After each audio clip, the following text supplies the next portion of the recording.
Welcome to the Leadership Expose podcast. This podcast is for purpose-driven leaders at diverse levels and organizations around the world who are seeking to scale and transform their leadership, to level up their business, and to create an impact in the lives of people all around them.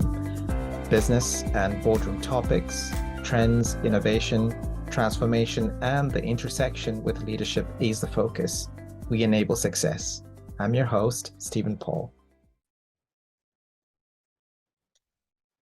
In this episode, we meet Salum Awadh. He is an entrepreneur, advisor, investment banker, public speaker, and author.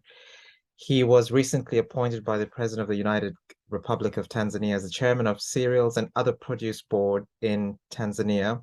Salum also holds several executive and board roles.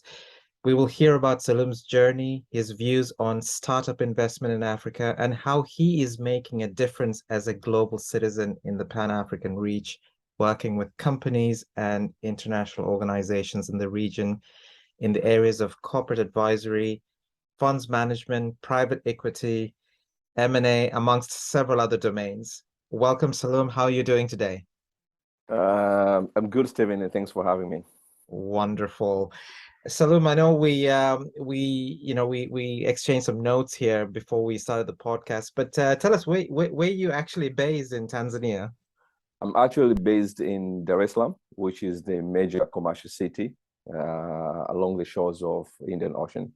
Yeah, wonderful. You know, Salum, I have been to Tanzania several times, but it was over a couple of decades ago.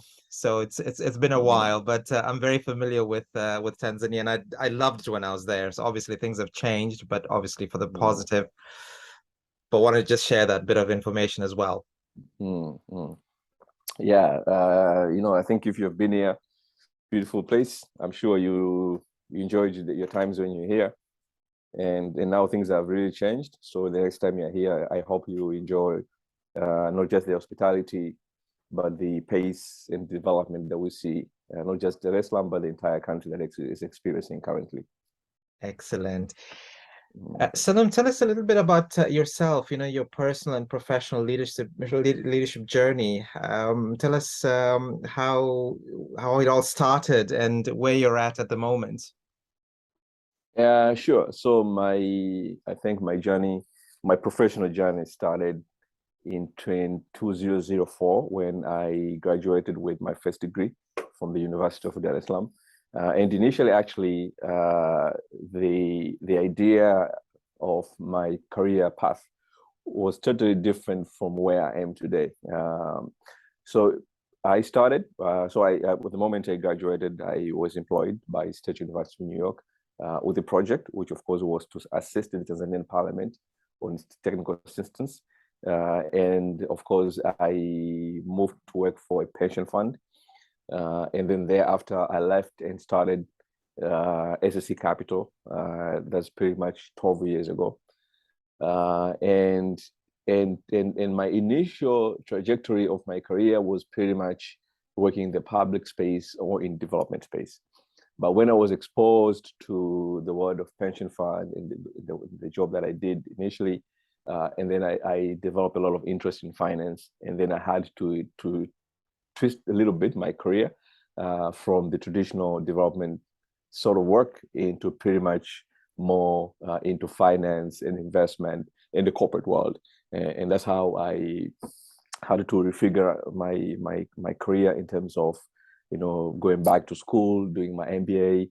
And then, of course, doing other certifications in finance and investment to give me all the necessary tools to be able to operate in this market.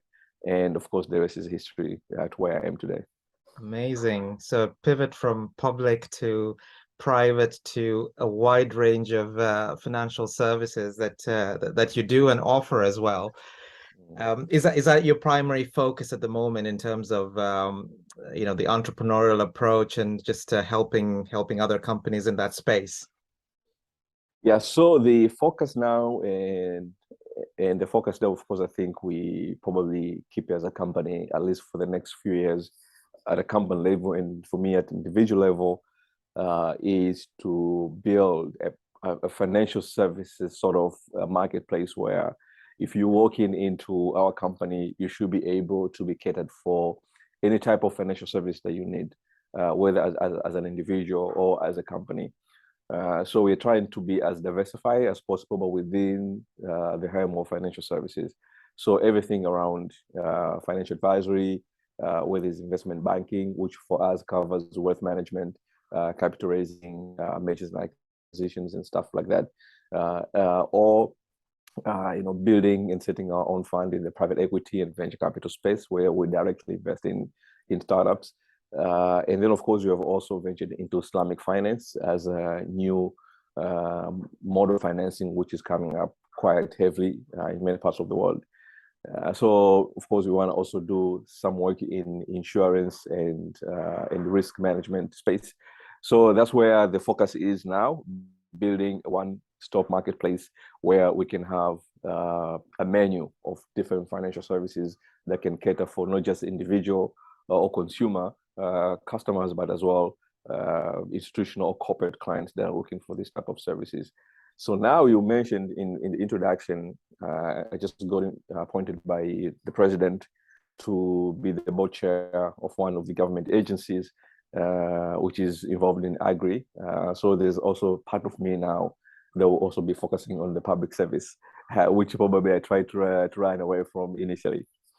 Yeah, but this is a very important aspect because I mean, obviously, when you move into board roles and the type of work that you're doing, you'll always have an influence not only in the private side but also on the public side of things. And we'll come into the role of the chair and the board as well very shortly. But I'm curious about the things that you mentioned around the startups and the investments and so forth that you're doing. And I read within Africa, when we look at just venture capital investment, that has grown tremendously from 200 million to in a couple of decades ago to over 5 billion very recently. And there's a lot of collaboration with different international organizations, local organizations as well. But in your view, Salum, how do you feel African countries as well as in Tanzania rank when it comes to creating and enabling this environment for business, finance, technology startups to thrive? What's your view on that?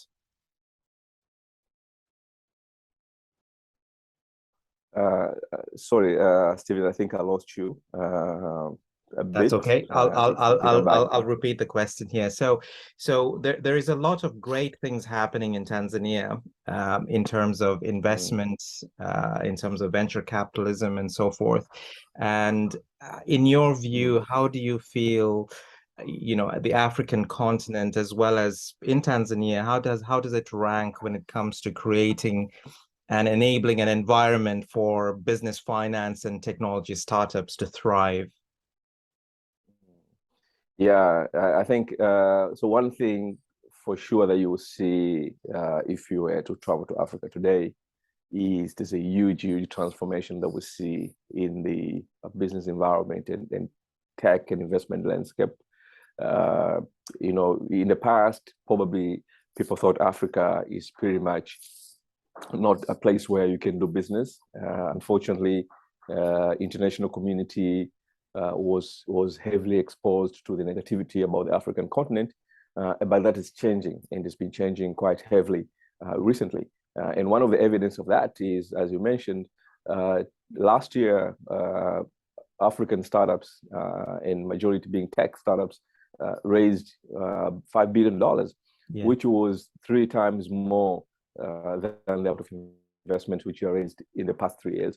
So that's an indication that there's a very growing appetite and interest in the market. That's one. But secondly, governments are also embracing this idea of startups, improving the business environment and attracting international capital and investments coming to Africa. So you would see many African countries, including Tanzania, relooking into their old school legacy policy frameworks, which were created before all these dynamics of startups and tech developments, to see how can they be reviewed to suit what is happening now. So you'd see some countries in Africa such as Senegal, you see Tunisia, You see Kenya heading to the right direction, where they have enacted whether a startup act or a startup policy, which has become a popular policy framework in Africa that can be used, say maybe as a main framework for unlocking startups growth in Africa, but attracting investment as well by addressing all the key impediments that we have been having in the business and in the investment climate. And Tanzania, of course, is also following this suit as well. And as we speak now, there are a lot of engagements that are happening for us as well to come up with at least a startup policy that will be able to provide a risk environment for startups to grow, but at the same time to open up the market and attract international capital coming down here. Yeah, it's a very good summary there. And the work that you're doing, in terms of your firm, your leadership, are founders or entrepreneurs or startups or even scale ups, would they be able to reach out to you or to some of the organizations that you have influence over to pick up an ecosystem on how to jumpstart their entrepreneurial journey? Is that how you're positioning yourself as well? Yes. So what we're trying to do is yes and no. Yes, in the sense that we have looked at the ecosystem here, and we have sort of categorized the ecosystem into different aspects. We call them pillars.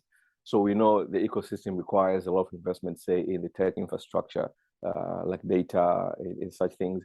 We know there's space for government to come in and do policies. There's space for corporates to come in and, of course, share the infrastructure and technology and other resources they have for startups as well. And one additional thing that we said, okay, fine. If you look at the entire landscape of the ecosystem, one of the key components of this ecosystem is the supply of capital. So our main focus actually is on the supply of capital to the ecosystem. So if someone was to start today as a founder, first-time founder coming to the market, one thing that they will probably not get from us is the initial incubation, which is the role of other players that we have decided to leave it to other players to do that. So in Tanzania now, as we speak, we have 70 plus hubs that work either as incubators or accelerators to support all these startups to start. So we want them to start, and then for us, we come at the next stage where now they want to come to the market and start raising money. So our participation and our platforms and everything that we do, we're trying to simplify and make it easy for businesses to come to the market and raise money. But if they want to start from the scratch as first-time founders, I think it's a role that we've decided to leave it to other players who are doing a lot of work around the incubation and acceleration. Yeah, amazing.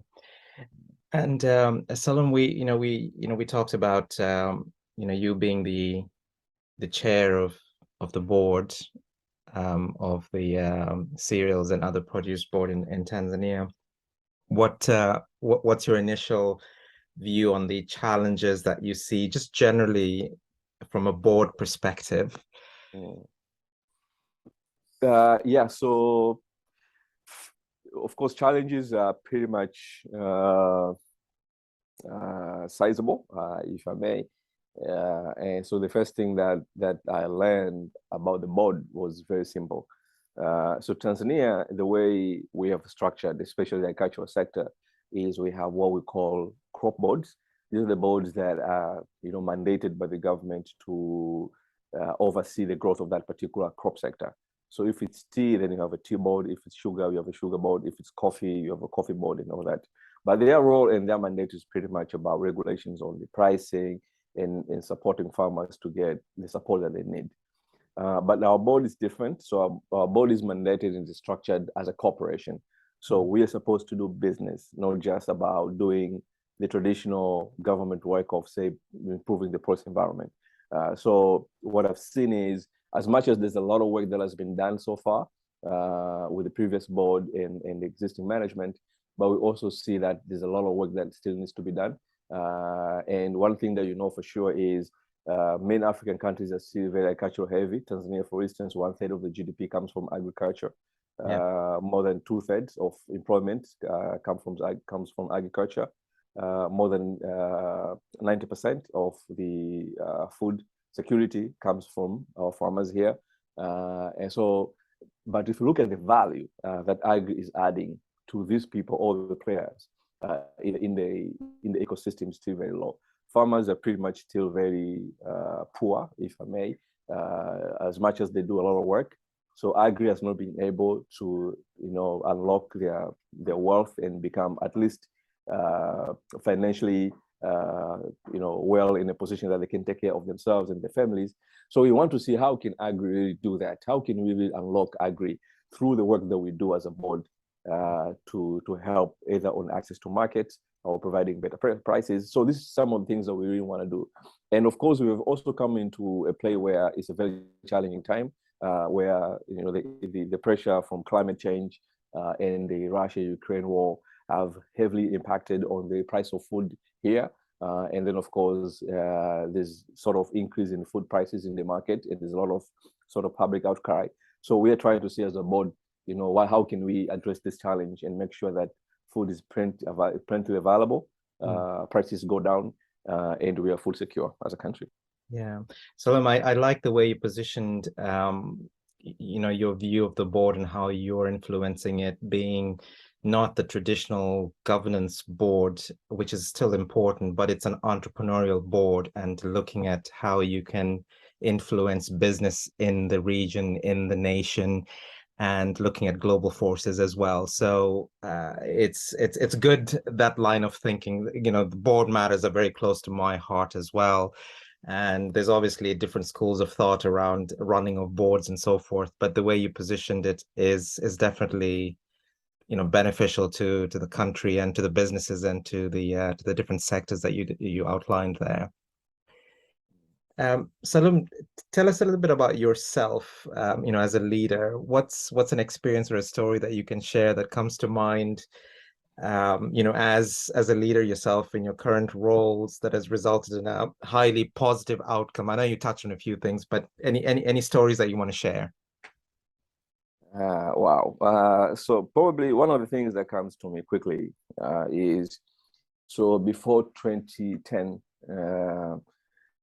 Tanzanian producers, whether in agri or in manufacturing, if they were to export or if they were to sell their products in the mainstream retail market, whether it's supermarkets or any other food chains, they will be required to have a barcode, which is for all these buyers and off-takers, is an indication that this company and the production has gone through the required process. They are licensed. They have all compliances and everything.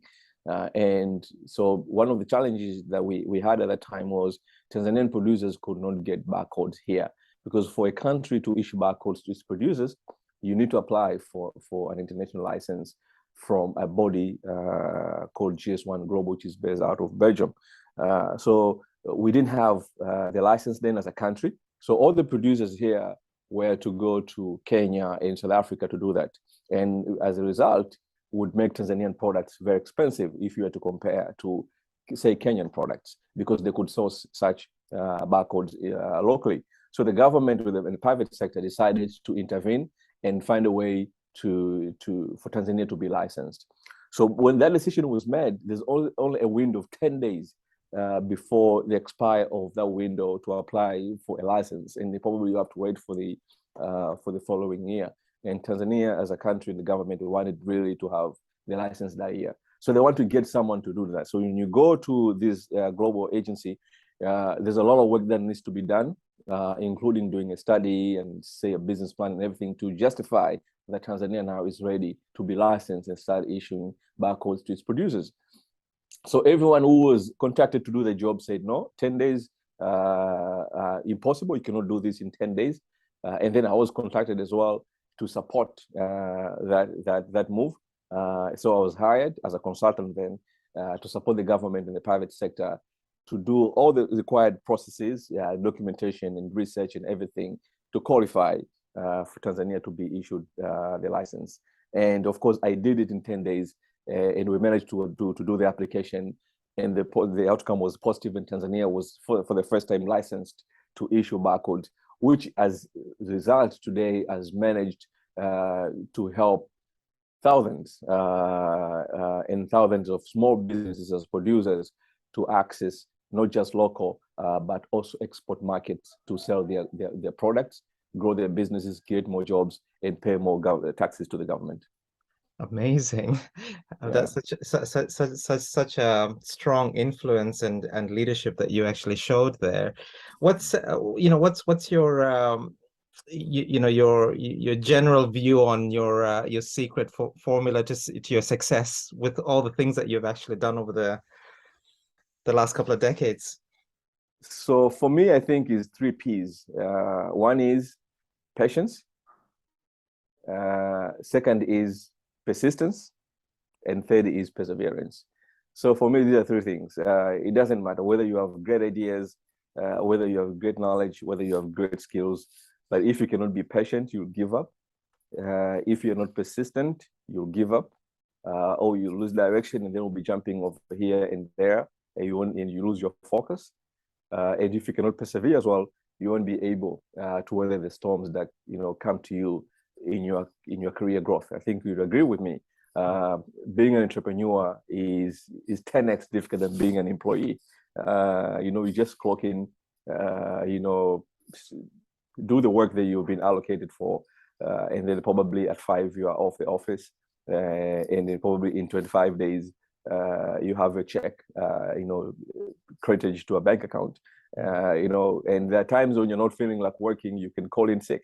As an entrepreneur, you can never call in sick. So even on your worst day, you need to get up. You have to dress up and show up. And so for me, I think patience, perseverance, and persistence are three main vices that have helped to get me where I am today. Yeah, amazing. No, that's very, very, very important. I completely am in alignment with you on that one. Salum, you've authored several books. Would you like to share with us? One of them I know is Dare or Die. I love the title. Do you want to share anything on the books that you've authored? Yeah, so I've authored three books, but one of the books is now out of circulation. So we are trying to make some improvements. So we'll probably go back into circulation before the end of the year. So two books are in circulation. They are also available on Amazon. So my first book was Dare or Die, and the idea is very simple. Dare or Die simply talks of an individual who has a dream. They want to pursue their dream, but they're faced with this fear of failure. That what if I maybe have a good job, I work as a banker, and I want to leave this job and go start my own business. What if I fail? What if it doesn't work? So you're always faced with two scenarios. Scenario one is you may be hating a job, but you're keeping it just because you want security. Or you can go out and try and pursue your dream and probably do more great things. So you are either in a position to dare and go kill your dream and be in a position where you are for the rest of your life. So that's what the book is all about. So partly it reflects my personal experience when I left my job and started my career as an entrepreneur, and some of the negative talk that people bring to you. Why would you quit your job? You should keep it there. Entrepreneurship is very unpredictable, and for me, I was done. I wanted to pursue my dream and the career that I wanted at that time. So I decided to dare and not to kill my dream. That's one thing that the book talks about. But secondly, of course, Smart Up Your Startup is the book that I wrote after my experience with the business that I'm doing. So I started as a traditional consultant. So I worked with small and medium sized businesses and few corporates as well. And I learned so many things about why businesses fail. And one thing that I came into conclusion is as much as each business is unique, there are challenges and factors that lead for business to die that are pretty much common to most businesses. So I decided to pick 5 out of all these challenges and to write a book about that will address, the factors as things that people face when they're trying to grow their businesses. So Smart Up Your Startup is pretty much talking about how can you make your startup business more smarter in terms of whether it's management, whether it's your finances, whether it's your sales and marketing, whether it's your governance, succession planning, and all sorts of type of things. Yeah.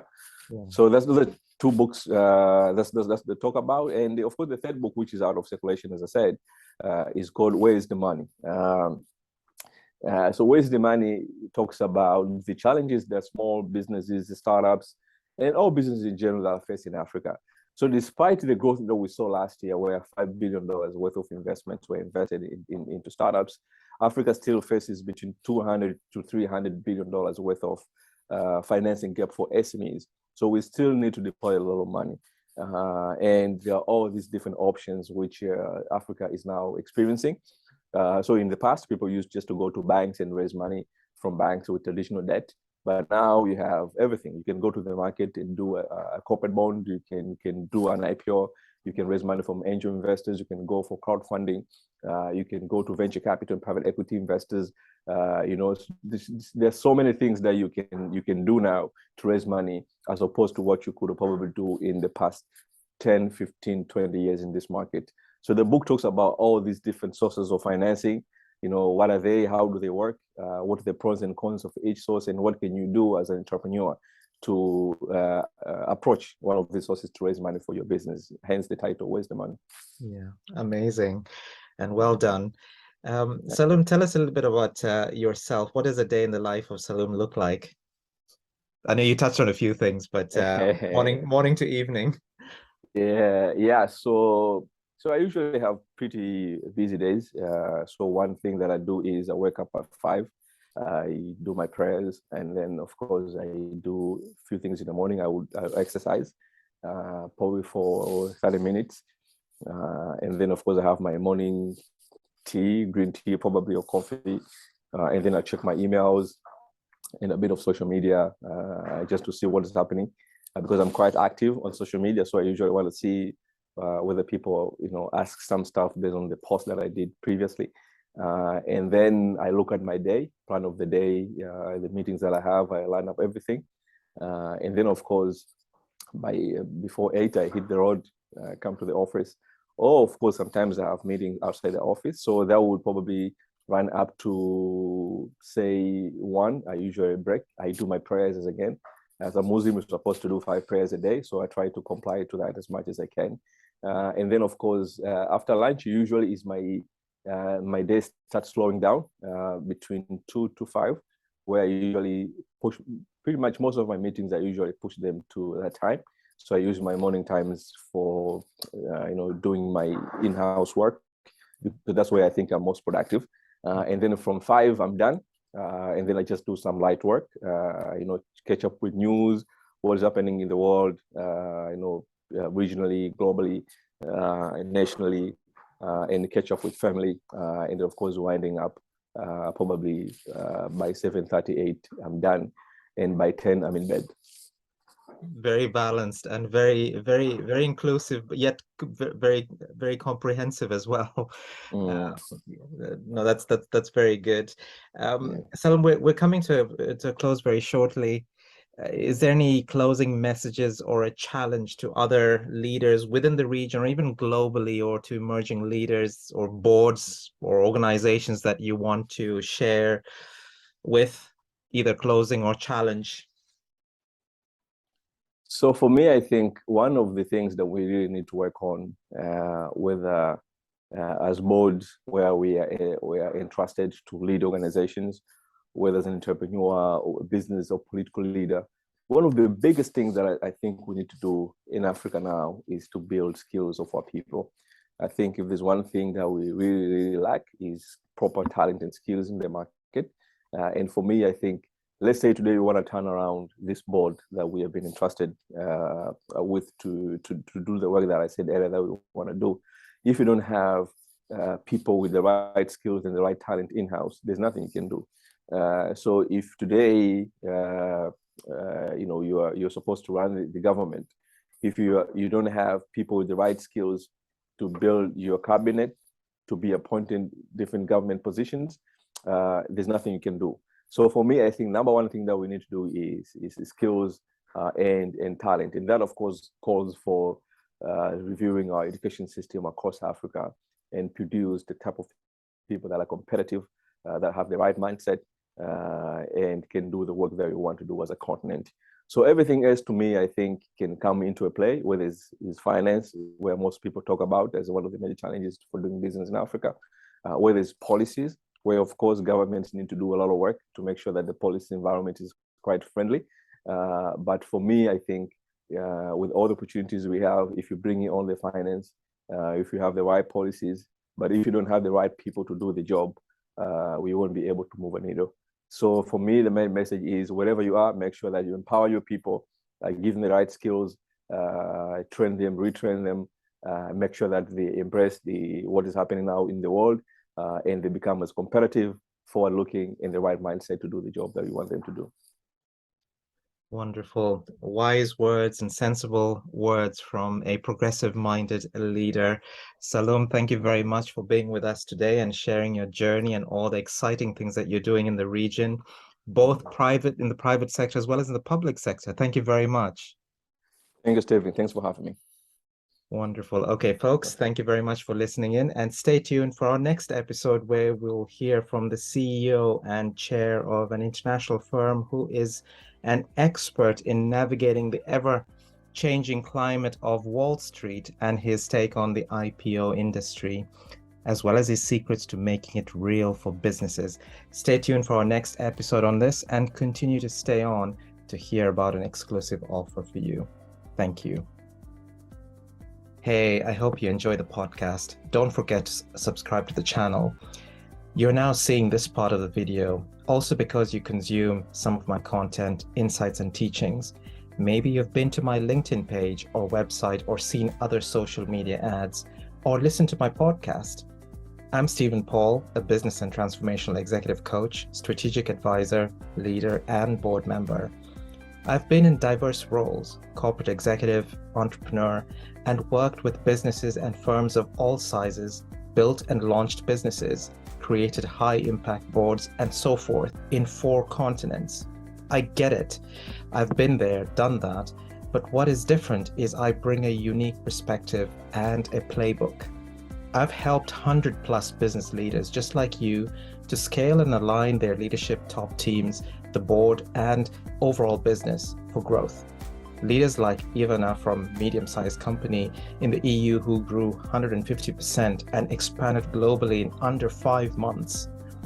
After she started to work with me over facilitated sessions in an initial 3 days, I helped fine-tune their strategy and align their leadership team and board to be a cohesive driving force to achieve their dreams and outcomes. I want to teach you the same thing and more on how to scale and align your leadership team and board so you can increase your business growth and value. Get clarity on what is the next right strategy for you. There are multiple ways we can work with you. Number 1, click the link for a free, non-obligatory 60-minute initial strategic session. Let's get a feel for your dreams, your vision, your challenges, and let me convert that into a route map for you where we can co-develop and co-pilot. Number 2, enroll in an innovative and intuitive digital online course that I have created to help you transform. It's called Unshakable Resilience. It is the ultimate program for individuals and business leaders like you who want to be equipped at a personal and professional level to respond to any form of challenges or in crisis situations and take on opportunities with grit, resilience, and build a mindset of success. In essence, you want to be unshakable, thrive in crisis, take on opportunities in the face of adversity, and build a success mindset. So, click the link below to learn more on how I can personally help you individually and your firm to scale and align your leadership team and business and pivot in a transformational way. And for you to experience this, whatever the challenge you're facing, get in touch with me. Let's discuss, and I will share my insight rapidly to enable your transformation. Click the links below.